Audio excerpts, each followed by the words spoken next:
안녕하십니까 성도 여러분. 정말 지금 우리가 함께 부른 찬양처럼 하늘의 그윽한 사랑의 은혜가 이 시간 우리 모든 성도님들의 마음속에 함께 하시기를 주님의 이름으로 축원을 드립니다. 이 세상이 줄 수도 없고 알 수도 없는 하나님을 신뢰하는 자만이 누릴 수 있는 그 참된 평안을 우리 이 시간 말씀 속에 또 함께 경험하게 되시기를 간절히 바랍니다. 하나님의 선하신 인도하심 속에서 우리는 지난주에 또 침례식이 있었습니다. 그래도 영상으로 우리 모든 성도님들께 보고를 드리지만 이 시간에는 사진으로 제가 대신 보여드리고 영상으로는 전체 카카오톡 알림방을 통해서 우리 보고를 드리도록 하겠습니다. 우리 잠시 사진을 보실까요? 신앙의 배경은 비록 달랐지만은 하나님의 선하신 인도하심과 또 우리 사랑하는 믿음의 가족들의 기도 속에 우리 백서연 자매의 성도님의 침례식이 있었습니다. 저희가 비록 그 가족만이 모이거나 소그룹 가족만이 와서 10명 이내로 진행되지만은 모든 것은 매우 공식적으로 진행이 되고 있습니다. 그래서 침례 시문을 다 잘 마치고 우리 백서연 자매의 침례식이 진행이 되었습니다. 침례식이 마치고 난 다음에는 침례 증서와 또 교회에서 준비한 성경을 선물로 드렸습니다. 성경에만 이름이 기록된 것이 아니라 우리 백서연 자매의 이름이 하늘 생명책에 하나님의 귀한 딸의 이름으로 또 기록된 것을 우리가 믿습니다. 그리고 소그룹 가족분들이 오셔서 그동안의 기쁨을 함께 우리 나누어 주셨습니다. 우리 기쁨을 나눌 때도 이렇게 마스크를 끼고 또 거리를 유지하고 또 이렇게 축복을 해 주었습니다. 그런데 제가 이 침례식에 대한 보고의 사진을 보여드리고 말씀을 드리면서 한 가지 더 드리고 싶은 말씀은 바로 이 시간이 있기 때문입니다.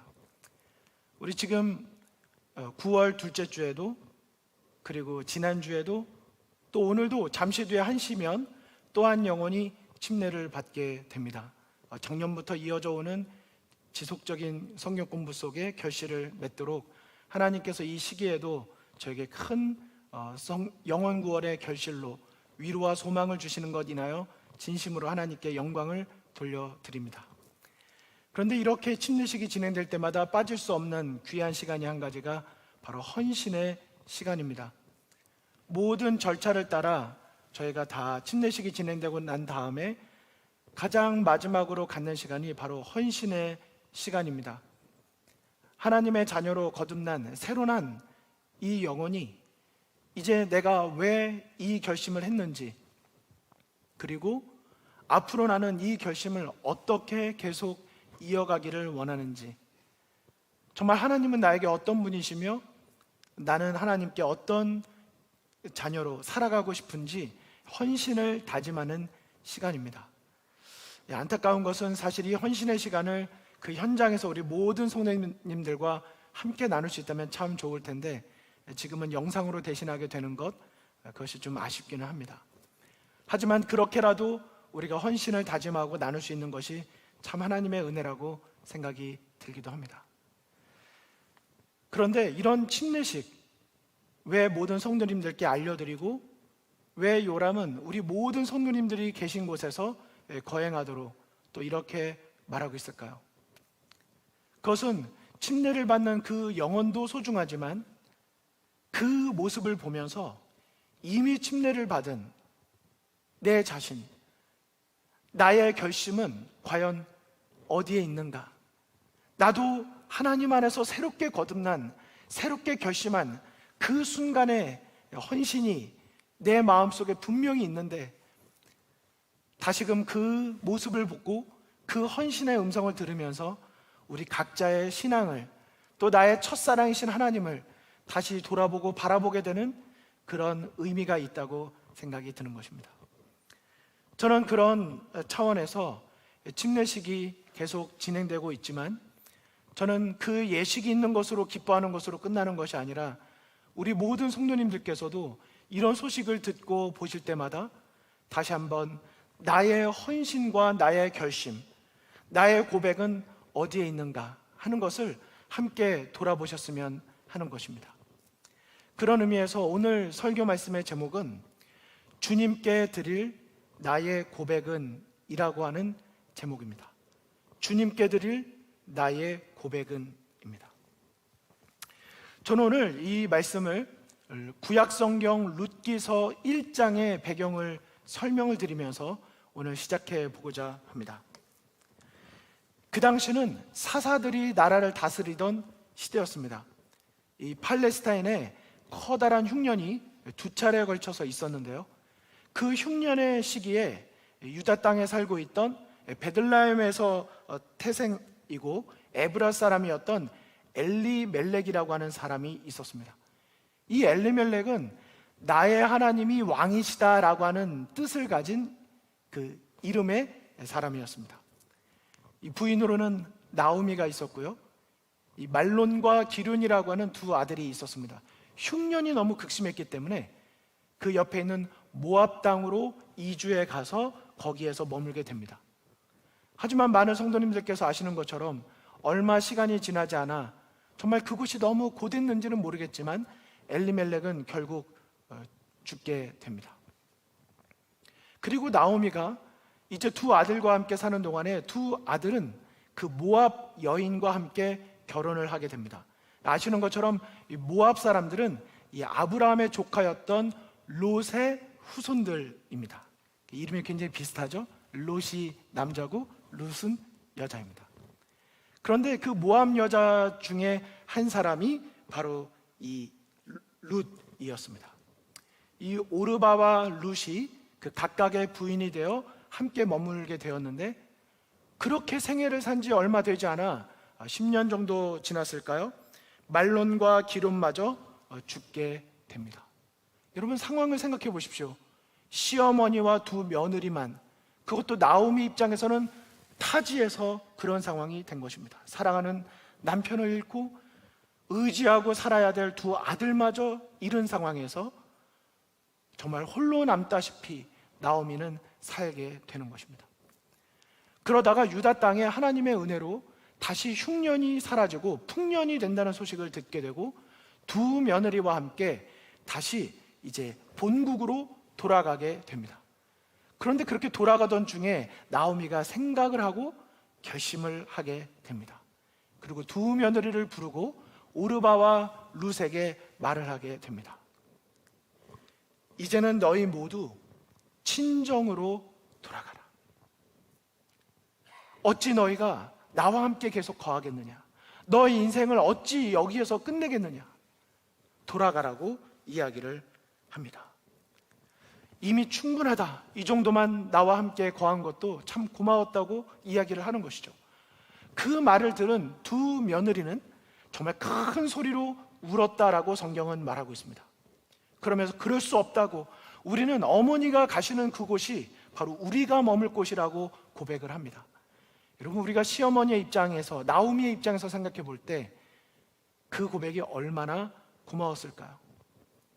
하지만 나오미는 그 고마움으로 끝내지 아니하고 그들의 인생을 더 생각해주는 배려의 마음으로 두 번째 또다시 이야기를 하게 됩니다. 설득을 시키게 됩니다. 아니다, 너희 친정으로 돌아가라. 내가 다시 재혼을 해서 아이를 난다 치자. 어찌 그 아이들이 자라나기까지 너희가 기다릴 수 있겠느냐?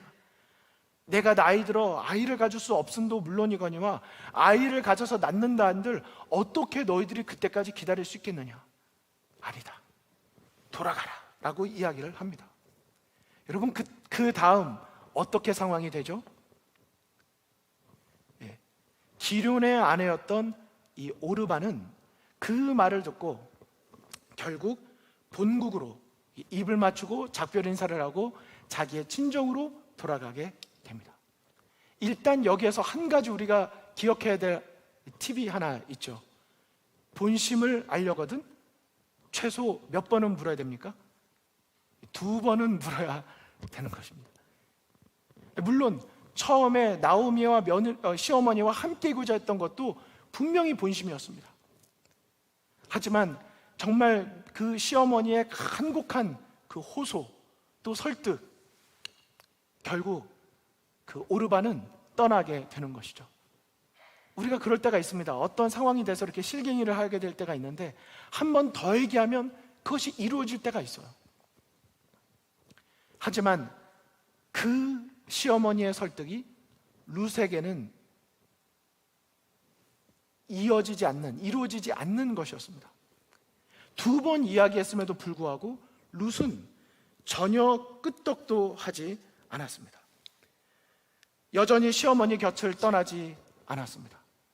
그때 나오미는 3번째 룻에게 호소를 하게 됩니다.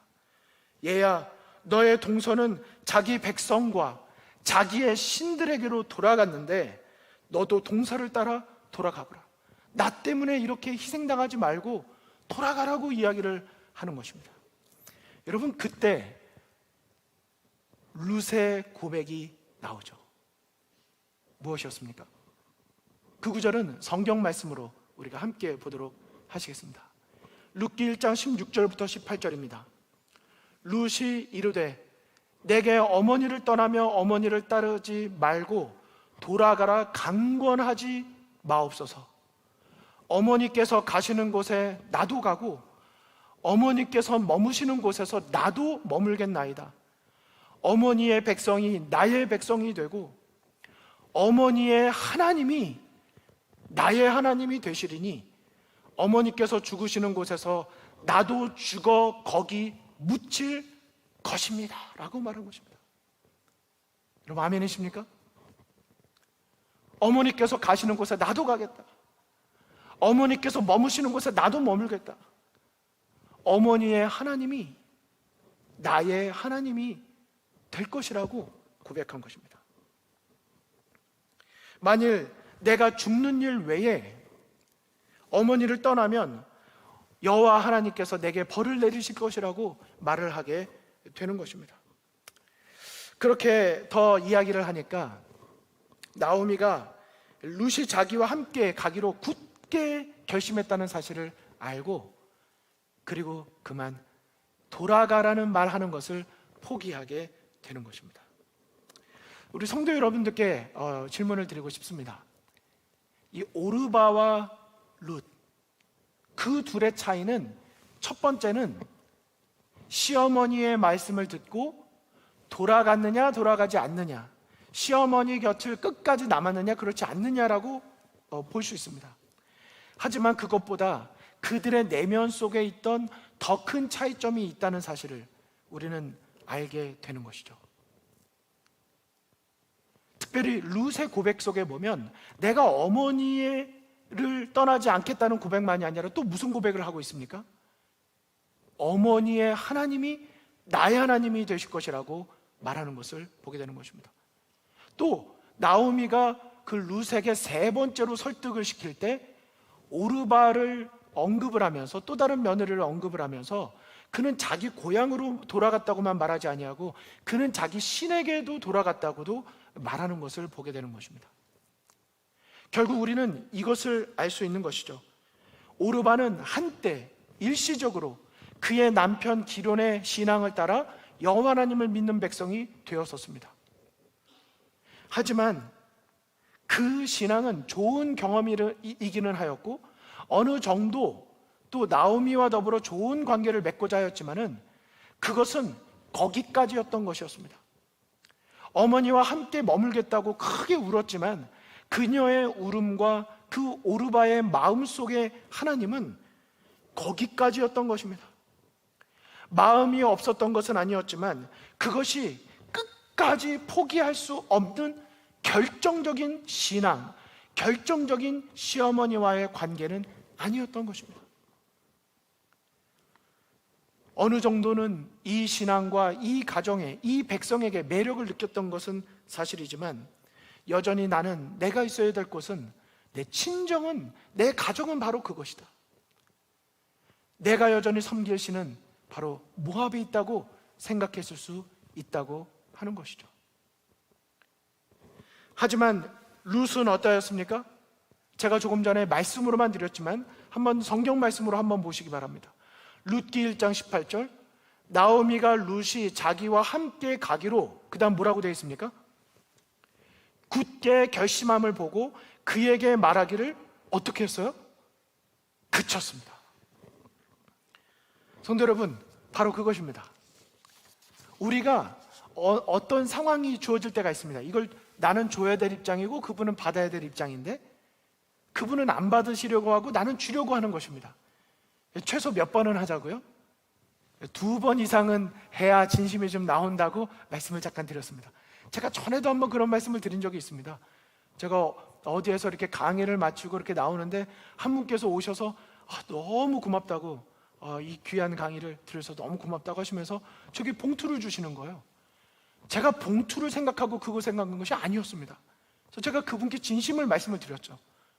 제가 이것 때문에 온 게 아닙니다. 제가 안 주셔도 됩니다. 그랬더니 그분께서 그러면 교통비라도 쓰십시오, 이렇게 말씀을 하시는 거예요. 그래서 제가 저희 집은 여기서 10분 거리인데 뭐 교통비도 그렇게 필요하지 않습니다. 그랬더니 그분께서 정말 그렇네요. 그러시고는 준비했던 봉투를 다시 그분의 주머니로 넣으셨습니다. 제가 생각했던 것도 아니지만 또 막상 주머니에 넣으시니까 참 민망하기도 하고 섭섭하기도 하고 그런 인간적인 생각이 들더라고요. 그래서 좋은 일에 더 쓰십시오 하고 제 차를 몰고 집으로 돌아오는데, 뭐 기쁨도 있지만 뭔가 어색한, 여러분 제가 절대로 이 어떤 재정이 아쉬웠다는 말씀을 드리는 것이 아닙니다. 저도 제 본심을 말씀을 드렸지만 뭔가 이상한 것입니다. 이해하시죠? 2번, 3번, 어쩌면 그분이 저에게 더 확고하게 아닙니다, 이건 당신을 위해 준비한 것입니다 라고 확실하게 하셨다면 저도 받았을 것 같아요. 왜요? 이분이 그치지 않으실 것 같아요. 시간 낭비가 될 것 같은 것입니다. 여러분, 우리가 그런 상황이 있습니다. 주거니 받거니 하는데 어느 정도에서는 내가 포기해야 될 때라고 느껴질 때가 있어요. 그냥 예의상이 아니라 꼭 돈이 아니라 그 어떤 것이라 하더라도요, 딱 느껴질 때가 있습니다. 이건 내가 더 이상 거부할 일이 아니구나, 이분께서 지금 확고하게 결심하셨구나 싶을 때는 어차피 실갱이를 해봤자 시간 낭비가 되기 때문에 그냥 순수히 받아들이는 것입니다. 지금 나오미의 상황이 정확히 그랬던 것입니다. 룻에게 3번이나 이야기했지만은 꿈쩍도 하지 아니할 그 룻의 고백, 또 그것이 단지 나를 선택한 것이 아니라 나의 백성만 선택한 것이 아니라 내가 믿는 하나님을 선택한 고백이었다는 것, 그것에서 완전히 차이를 내게 됐던 것입니다. 시어머니에게 건넨 룻의 고백은 단순한 시어머니를 향한 며느리의 고백 이상의 의미가 있었던 것이죠. 입술과 머리에서 나온 고백이 아니라 그의 참 하나님을 향한 진실한 신앙의 고백이었던 것입니다. 룻의 고백은 참 하나님을 만난 변화된 시어머니와 그의 가족의 모습 가운데서 이제 참 하나님에 대한 지식을 얻었기 때문에 내가 이 하나님을 놓칠 수 없기 때문에 나온 진실한 충심의 고백이었던 것입니다. 여러분, 먼저 우리가 나오미의 이 신앙의 감화력, 그리고 룻의 신앙의 확고한 그 고백이 오늘 이 시간 여러분과 저의 신앙의 감화력이 되고 신앙의 고백이 되기를 간절히 바랍니다. 우리가 기왕 신앙을 한다면 그렇게 해야 되지 않겠습니까? 성경을 보면 신약 성경에, 구약 성경에 고백된 룻의 그 신앙 고백처럼 신약 성경에서도 아주 유사한 고백이 나옵니다. 거의 똑같은 고백이 나옵니다. 바로 베드로의 고백입니다. 여기 마태복음, 우리 재림교 성경 주석에 있는 이 내용을 먼저 보시면 도움이 더 되시겠습니다. 룻기서 1장 17절에 대한 주석의 말씀입니다. 룻이 나오미를 따른 것은 시어머니에 대한 사랑 때문만은 아니었다. 룻은 나오미가 훌륭한 여인이 된 것은 그녀의 신앙 때문이라는 것을 알았다. 굉장한 말씀이죠. 나오미가 훌륭한 시어머니, 그 여인이 된 것은 그녀의 신앙 때문이라는 것을 알았던 것입니다. 룻은 참 하나님을 향한 결심을 확고히 한다.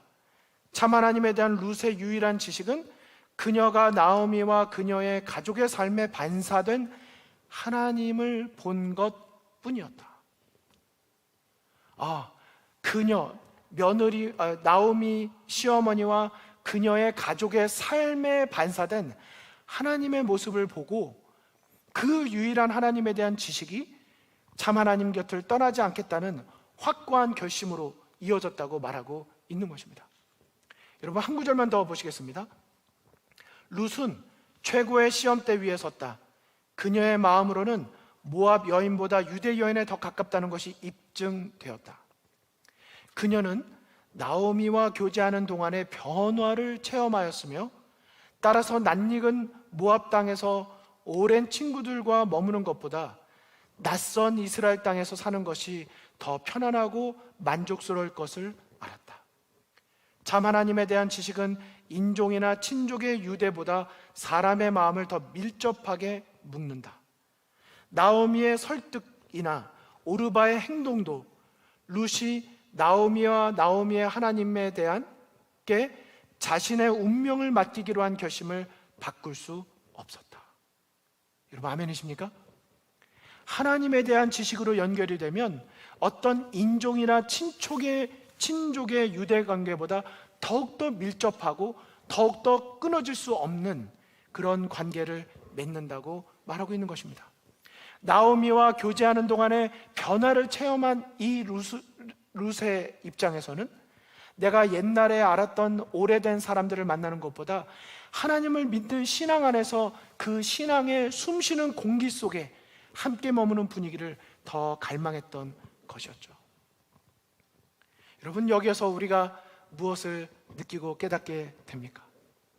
그리스도인의 복음 증거, 삶의 변화, 삶의 감화력으로 전하는 것보다 더 강력한 것이 있을까요? 이 시어머니 나오미의 그 신앙의 복음 전도 방법이 바로 오늘 살아가는 여러분과 저의 그런 신앙이 되고 그런 복음 전도의 방법이 되기를 간절히 바랍니다.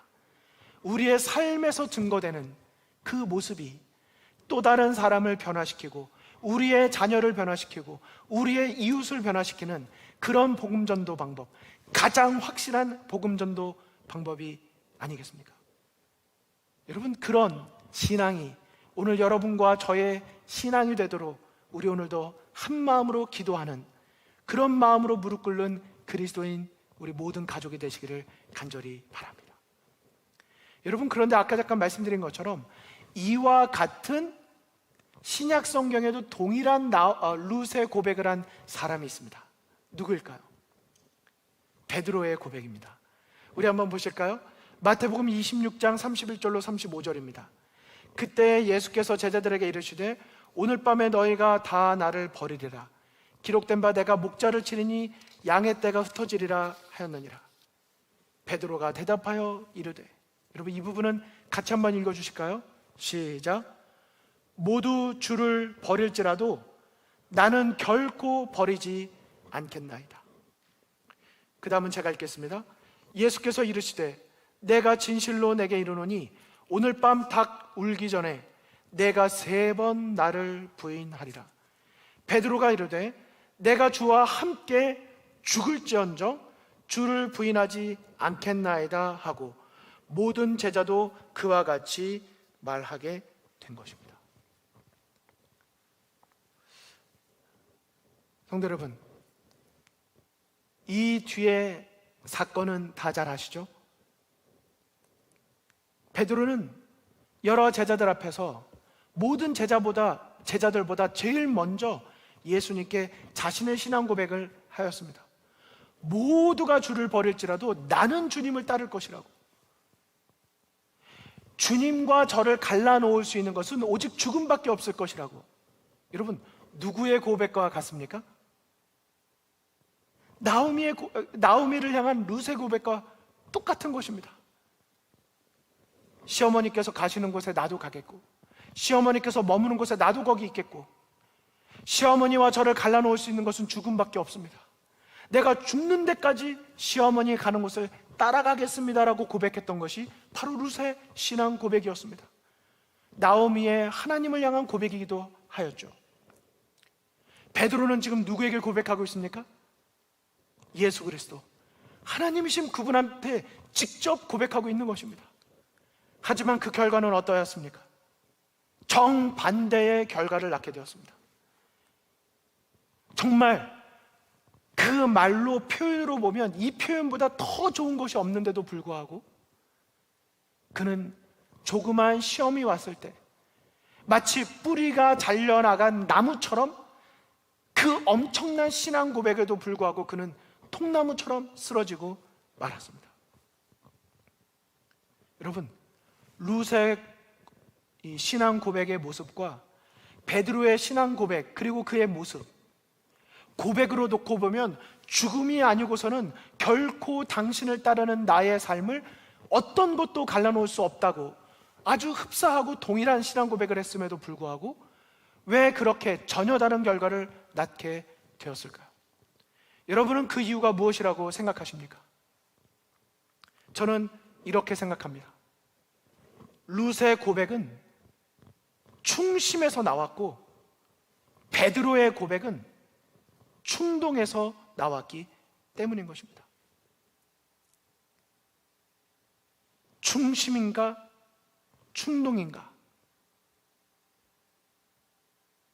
성도 여러분, 우리는 종종 찬미를 부르면서, 우리는 자주 기도를 드리면서, 우리는 매주 예배를 드리면서 많은 것을 결심합니다.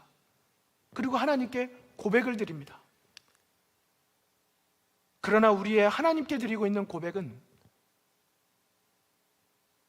내가 하나님에 대한 지식을 확고히 했기 때문에 정말 어떤 것도 하나님과 나 사이를 갈라놓을 수 없는 충심에서 나온 신앙 고백입니까? 아니면 어떤 한순간 내 마음의 짧은 감동에서 나온 충동적인 신앙 고백에 그치고 있습니까? 우리의 신앙 고백은 내 삶을 완전히 바꾸는, 변화시키는 하나님의 능력이 되고 있습니까? 아니면 그렇지 못한 채 잠시 자라나다가 가시떨기 밭이 됐든, 아니면 돌밭이 됐든, 아니면 길가에 밭이 돼서 그 씨의 열매를 맺지 못한 채 사그러지고 없어지는, 그렇게 늘 반복되는 그런 우리의 신앙이 되고 있습니까? 그런 신앙 고백이 되고 있습니까? 우리의 신앙은 더욱더 확고해져야 합니다. 우리의 신앙은 보다 더 뜨거워져야 합니다. 우리의 신앙은 흔들림을 두려워할 것이 아니라 흔들림이 있을 때마다 더욱더 예수 그리스도를 바라보고 그분의 십자가의 복음의 능력을 경험하고 그런 기회로 주신 하나님께 감사하며 우리는 더욱더 다져지는, 그래서 뿌리를 더 깊이 내리는 그런 신앙인이 되어야 하는 것입니다. 성도 여러분, 기독교 신앙은 따라감의 신앙이라고 말씀을 드릴 수 있습니다. 무슨 신앙이라고요? 따라감의 신앙입니다.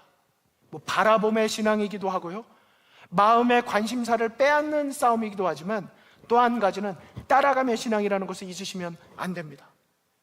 주님을 신뢰하기 때문에 주님께서 나에게 허락하시는 상황이라면 어떤 상황이든지 믿고 따라가는 신앙이 되어야 하는 것입니다. 그분을 놓치지 않기 위해 항상 깨어 기도하며 항상 깨어 하나님의 말씀을 보며 그분을 내 시야에서 놓치지 않는 것입니다. 이 세상의 그 어떤 것 때문에 하나님을 놓치지 않고 그분께서 걸어가시는 길을 나도 따라갈 수 있는 신앙이 되어야 하는 것이죠.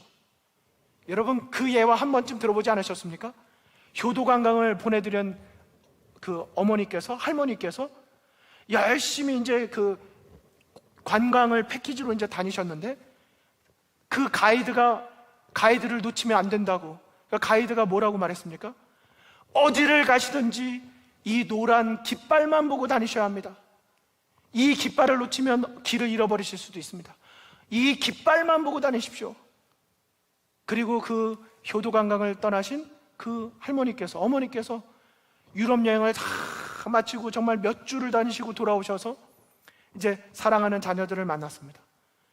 그리고 그 자녀들이 물은 것입니다. 어머니, 좋으셨죠? 보고 오신 것 좀 말씀 좀 해주세요. 뭘 보고 오셨어요? 그랬더니 그 어머니의 대답이 무엇이었습니까? 노란 깃발 외에는 내가 기억나는 것이 없다. 여행을 다니는 내내 노란 깃발, 내가 그것을 놓치지 않기 위해서 내가 노란 깃발을 봤기 때문에 어떤 것도 내 기억 속에 남는 게 없다. 네, 담임 목사님 우셔주셔서 정말 감사합니다. 성도 여러분, 이 예화를 많은 것으로 적용할 수 있지만 저는 오늘 이 예화를 이렇게 적용해서 말씀을 드리고 싶습니다. 여러분, 이 땅을 살아가시는 동안에 이 땅은 우리의 목적지가 아닙니다.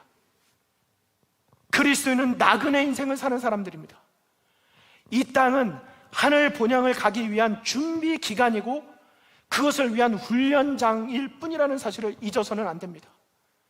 그것은 우리에게 참 큰 위로와 소망이 됩니다. 이 땅에서 내가 계획한 것들이 또 내가 소망한 것들이 다 이루어지지 않았다 하여도 우리는 그것 때문에 낙담하거나 절망하지 않습니다. 왜요? 그것이 우리의 최종 목적지가 아니기 때문이죠.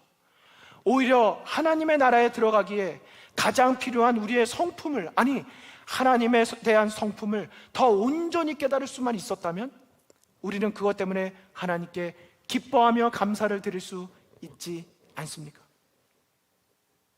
성도 여러분, 그 할머니처럼 이 땅에 사는 동안에 하나님의 나라에 도착하게 되었을 때 무엇이 기억에 남느냐 하였을 때 예수 그리스도, 그분의 십자가 외에는 내가 기억에 남는 것이 없다고 말할 수 있는 그런 집중력이 우리 모두에게 다시금 회복되게 되기를 간절히 바라는 것입니다. 우리가 그분을 놓쳐서는 안 됩니다. 그러면 우리는 길을 잃기 때문입니다. 잃어버리게 되기 때문입니다.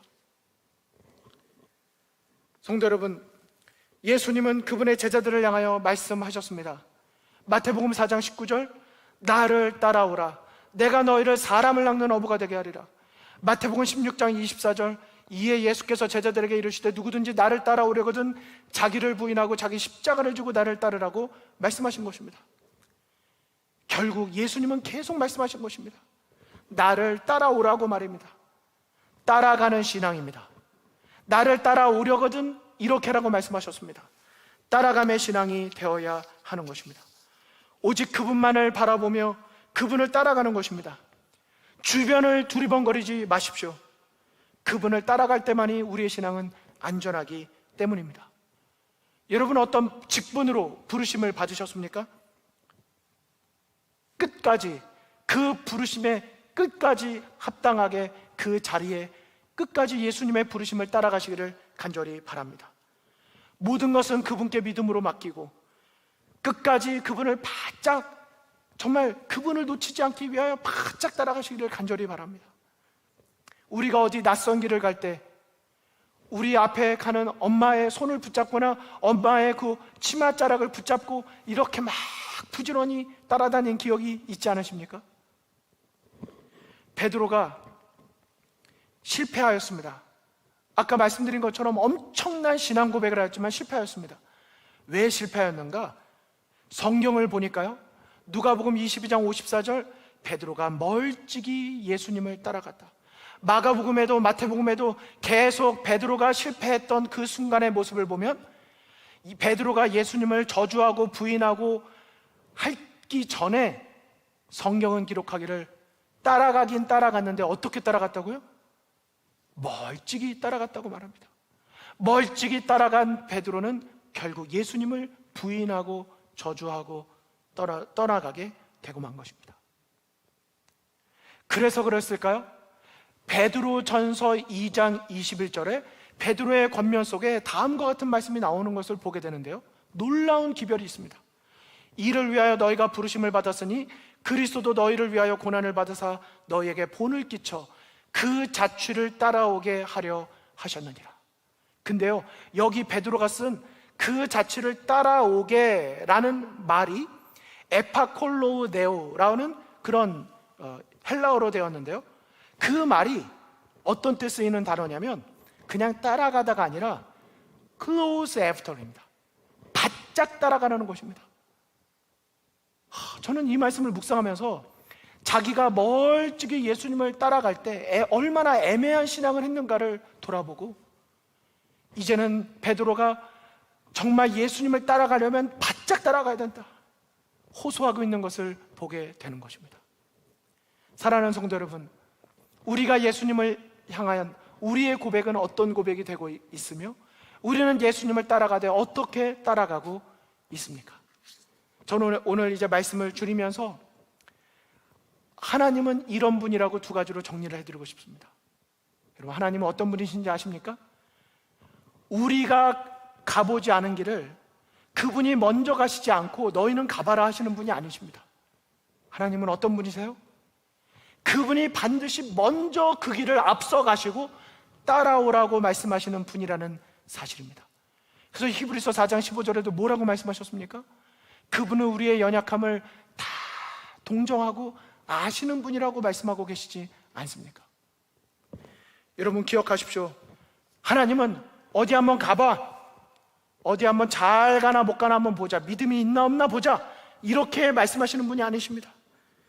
그분은 먼저 우리가 경험하는 인생의 모든 길에 있어서 그분은 먼저 앞서 가시면서 이렇게 말씀하시는 분이십니다. 자, 이렇게 하면 되는 거야. 내가 하는 거 잘 봤지?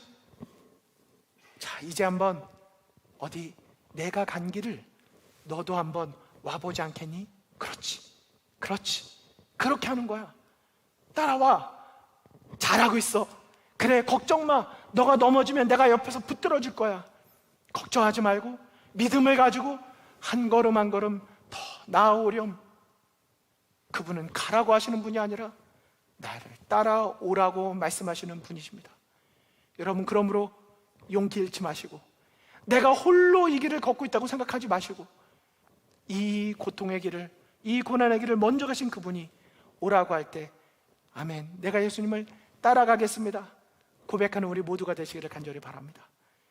또한 하나님의 모습이 이것입니다.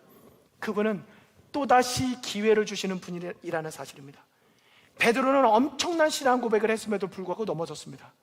하지만 베드로는 그렇게 끝나지 않았습니다. 예수님은 다시 베드로를 찾아오셔서 내가 나를 사랑하느냐? 3번이나 물으시며 그의 죄책감의 모든 것을 다 용서해 주시고 다시 기회를 주셨습니다. 베드로는 그리고 평생을 예수님께서 걸어가신 그 길을 똑같이 어디로 인도하시든지 따라가는 신앙을 살게 된 것입니다. 우리는 예수님께 많은 신앙 고백을 하였을 때 많이 실패하셨을 수 있습니다. 하지만 그것 때문에 절망하지 마십시오. 오늘 다시 이 말씀을 통하여 다시 나를 따라오라고 나를 이렇게 세우시는 그분의 손을 믿음으로 붙잡게 되시기를 간절히 바랍니다.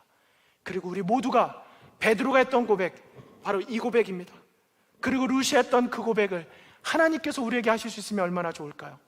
이 말씀을 읽고 말씀을 마치겠습니다. 베드로가 대답하여 이르되 모두 주를 버릴지라도 나는 결코 버리지 않겠나이다. 여러분 아멘이십니까?